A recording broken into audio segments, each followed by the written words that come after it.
Ciao ragazzi, eccoci stasera con una nuova chiacchierata per fare la conoscenza con un altro dei protagonisti della prossima Red Bull XAlps 2025. Attesissima 12ª edizione della più appassionante gara di Hike and Fly al mondo. Quest'anno FIVL con i suoi canali e con il sottoscritto è stata invitata formalmente e accreditata come media press nella competizione. Quindi saremo presenti nei giorni preparatori allo start, durante la gara e poi durante lo svolgimento saremo di nuovo live con i teams, i piloti, gli organizzatori che man mano avranno modo di collegarsi con noi. Ok, siamo pronti? Questa sera non indugiamo oltre, siamo pronti per parlare con... I'm Tighe from Australia, and I'm super excited to represent Australia in the 2025 Red Bull XAlps. Crossing the Alps is going to be an amazing adventure, and I'm ready to test my endurance alongside the world's best athletes. Ok, siamo questa sera con Tighe direttamente dall'Australia. Adesso lui si sta acclimatando in Chamonix, però è il team australiano della Red Bull XAlps e lui è un ragazzo che conosciamo già, ha già partecipato come supporter 2 anni fa alla scorsa edizione, è arrivato terzo alla XPIR, quindi comunque ottime credenziali e viene da una cittadina vicino a nord di Brisbane. Ok, thank you Sean, thanks to be with us tonight. Yeah, happy to be here. Thanks for inviting me along. Good. Okay. So, Sean, first of all, just to, let's say, introduce yourself, please tell us something about your story and how you came up to the paragliding world. I started as a teenager, so I originally seen videos on YouTube of paramotoring, and I thought that looked pretty cool. So I looked that up, and in Australia back then, to get your paramotoring license, you had to learn to paraglide first.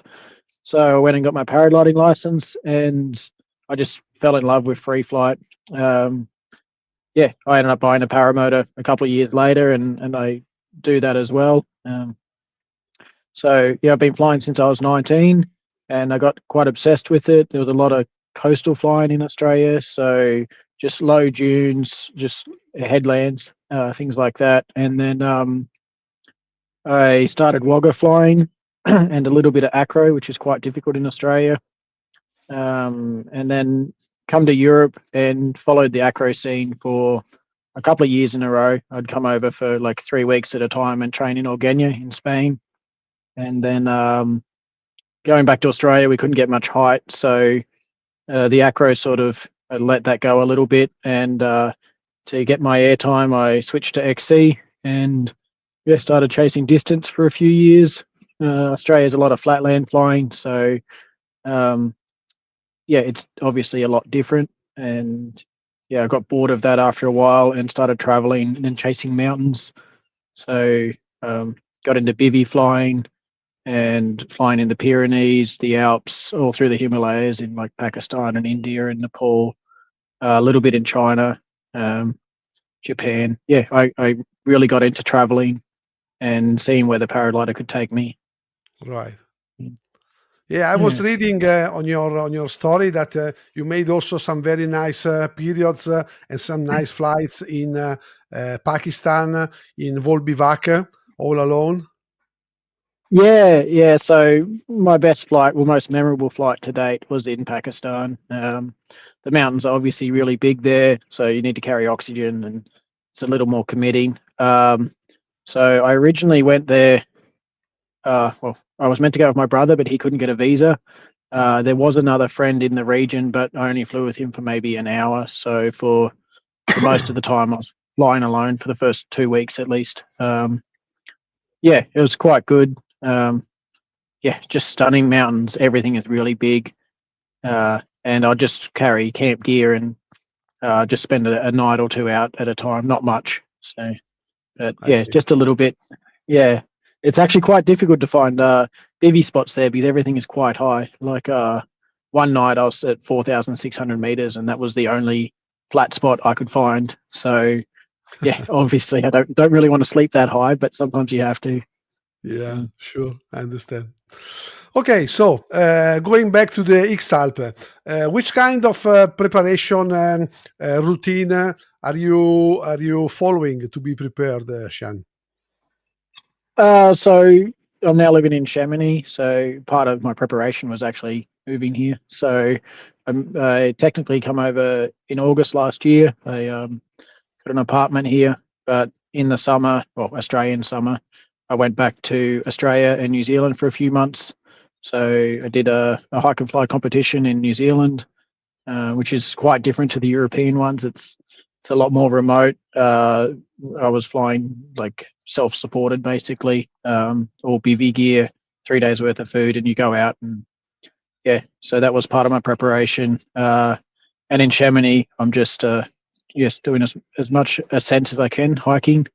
Have a training program which is I don't know, basically minimum an hour a day. Some days are 4 hours of running or hiking, and then just flying whenever I can. So leading up to the race, I'm trying to see as much of the route as I can. So 2 weeks ago, I went down to Italy and I've seen the Dolomite section up to St. Mortiz, and then I've flown the Switzerland section back to Chamonix, basically. But there's still a lot more to see. So there's been a lot of snow, which I'm not really used to coming from Australia, and it's made it very difficult for hiking, or the flying is obviously different, which is also new to me. I've never really had to deal with learning different triggers based on the snow line or things like that. So there's a bit of a learning curve.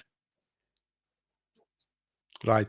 So, Shan, talking about the team, last edition you were part of the team. You were following the race as a teammate. Now you have your own team. How is it organized?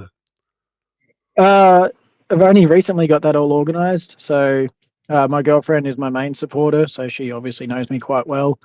We'll have two vans, so one larger one smallish one, and 4 people on the ground, one remote. So there's 2 people in each van, and our plan is to sort of leapfrog. So if someone hikes with me, the other van will go ahead to where I will land if I don't stay up, if it's on the other side of a mountain or whatever. And hopefully the 2 vans can work together.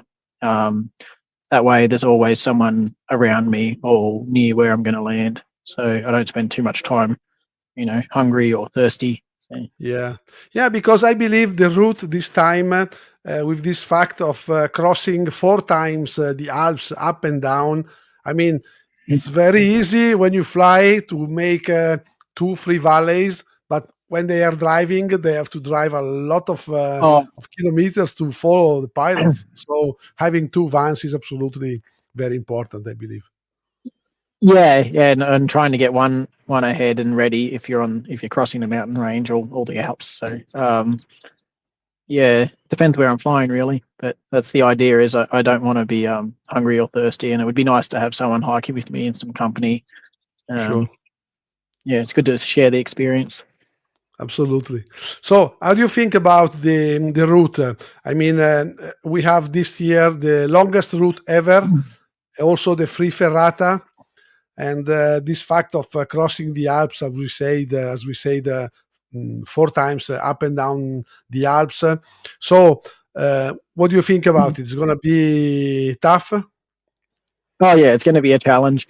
The ferratas are interesting. So I went to the Dolomites recently, and I did one of the ferratas down there and had a look at the other one. But it's a lot of time consumed by that. So if you have to land, do the Via Ferrata, and then like Murano 2000 Via Ferrata, we have to then land in the valley afterwards. So that's probably going to take up 4 hours of our time. So if it's quite flyable, it's going to consume a lot of the day.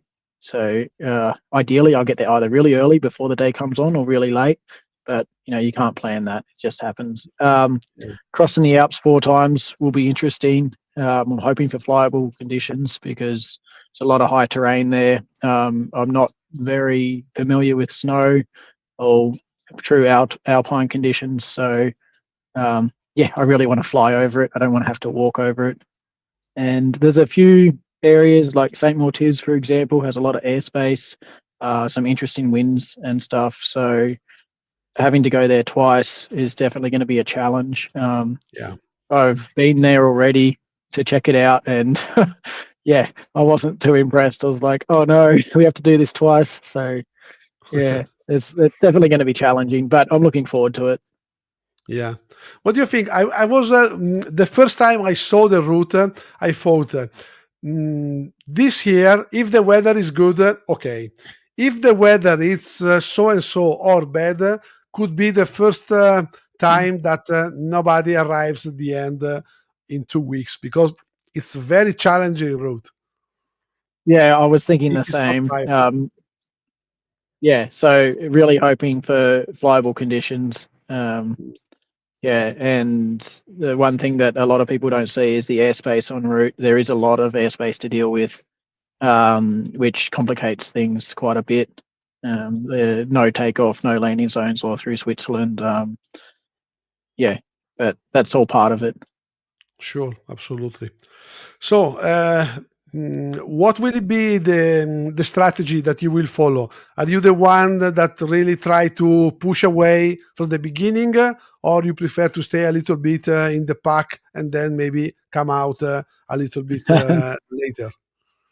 My main strategy is to have fun. So, like, I'm doing this race to challenge myself. So I don't have like a goal to push hard and be at the front or anything like that. I'm going to go at a pace that I feel comfortable at. I don't want to push, especially any safety boundaries. I want to stay safe throughout the race. So yeah, my main goal is to have fun and be nice to be up the front. But at the end of the day, it doesn't really matter. I would like to obviously finish the race. Yeah, I'd be pretty disappointed to be eliminated.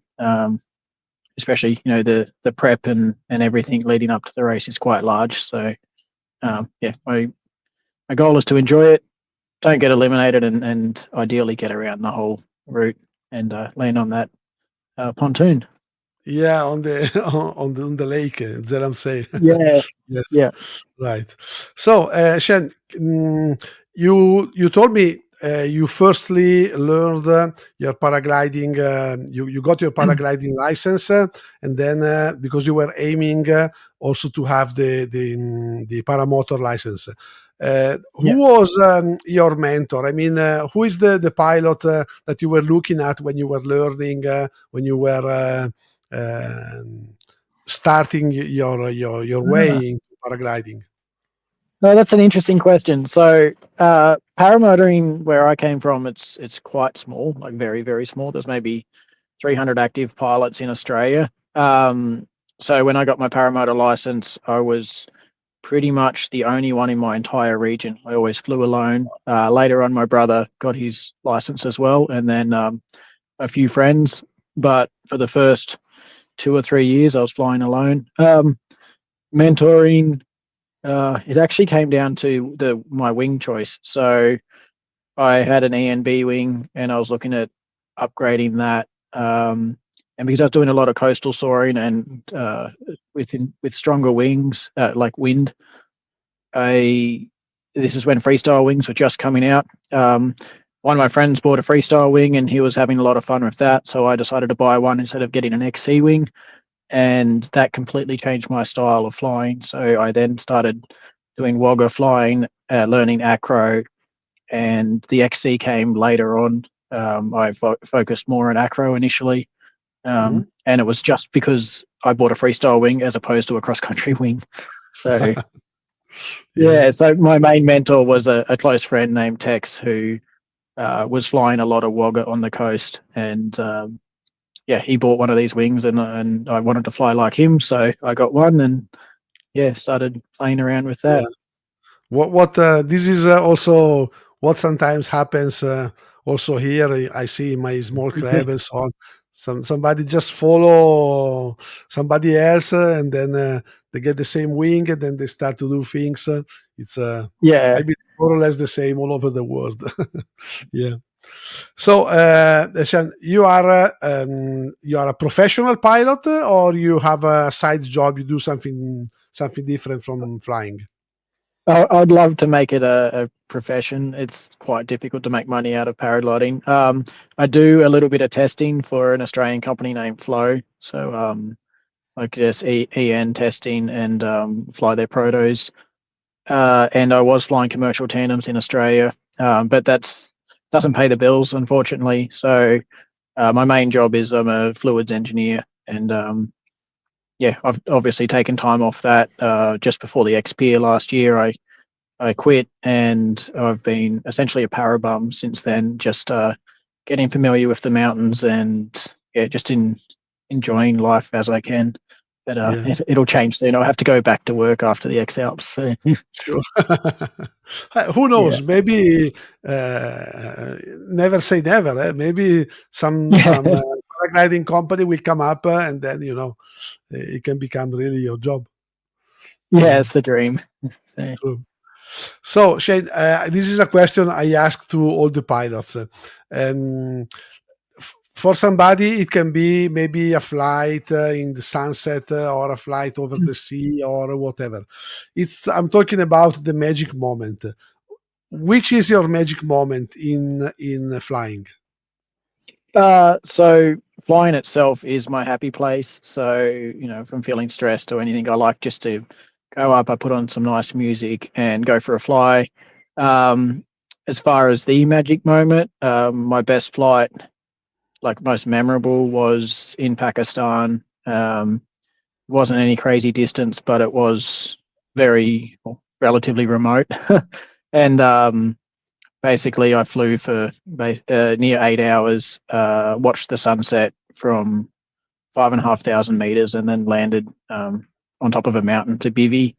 But it was just one of those flights that it included everything. So it started really slow in the morning, slow climbs, really hard to stay up. In the middle of the day, it was booming where you could, I was climbing to just short of 7,000 meters. And around 8,000 meter peaks is just crazy. It's beautiful over there. And then at the end of the day, I went back to slowing down and just trying to stay up until I found a suitable bivvy spot, which took a surprisingly long time, to the point where I actually watched the sunset from the sky. And my final glide was into like the purple, beautiful, purple and blue light at sunset, heading east. And yeah, landed at 4,600 meters to camp the night. So yeah, Wow. it was just Yeah. amazing. It's really a moment to remember. Yeah. Absolutely. Yeah. Absolutely. Yeah. And also, I believe when you are in such remote areas, I mean, flying in the Alps, or let's say the Alps now, you have more or less a village every few kilometers, or there is somebody living there, and so on. So it's never too, let's say, I don't want to say dangerous, but it's never too far away to civilization. Whilst there, if you make a mistake and maybe you go down in a valley and there is really nobody, and if you have to walk out, it takes 3 days or 4 days. So Yeah. it's really demanding. I'm really enjoying it over here at the moment. Like the infrastructure is great. The hiking trails are amazing because you can look at a mountain and there's definitely going to be a hiking trail up it and probably somewhere to launch. So I really enjoy that. At the start of the year, I spent a month in New Zealand, and I was surprised by how remote and difficult parts of that is. There's not many hiking trails, and even if there is one marked on the map, often you're just bush bashing for a while, and the flying is quite remote. Yeah, I enjoy that as well, but my mind is just blown by how accessible the Alps is, particularly the hiking trails. So Yeah. you can land on top of a mountain and get a coffee at a hut. It's just crazy. So Yeah. yeah, you're spoiled. True. True. Absolutely. Yes. Yeah. Okay, so Shane, thanks very much for this talk. No So worries. we will see at the start in Kitzbühel, ready to go. And really, thanks a lot for being with us. Awesome. Thanks for having me. It's a pleasure to have a chat. Okay, thanks very much. So we'll see at the start, and all the best for the preparation you are following, because now it's very, very close. So we have what, more or less 1 month to go, and then Yeah. it will be XAlps 2025.